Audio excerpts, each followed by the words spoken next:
ನಿನ್ ನೋಡ್ಕತ್ತ. ನಮ್ಮ ಅಣ್ಣ ಯಾರು ಗೊತ್ತಾ? ಗೊತ್ತಿಲ್ಲ. ರಾಜ, ಅಲಿಯಾಸ್ ರಾಜ, ರೆಪ್ಯುಟೇಷನ್ ರಾಜ. ನಮ್ಮ ಅಣ್ಣ ಬಂದ್ರೆ ಭೂಮಿ ಎಲ್ಲ ನಡ್ಕೊಳ್ತದೆ. ನಮ್ಮ ಅಣ್ಣ ಬಂದ್ರೆ ಹಾಡೆಲ್ಲ ಗಂಜು ಇಕ್ಕತ್ತವೆ.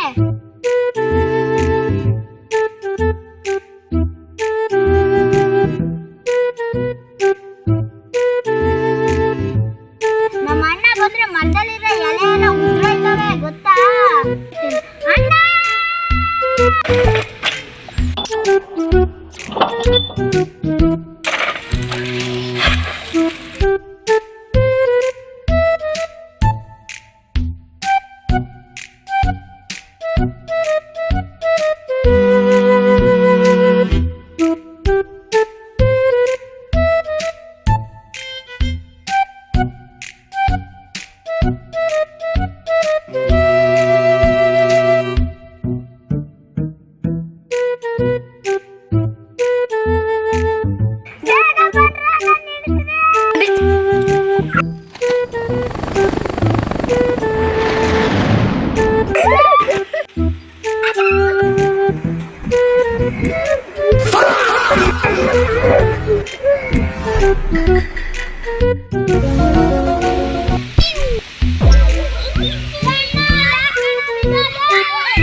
ಅಯ್ಯೋ ಬತ್ತ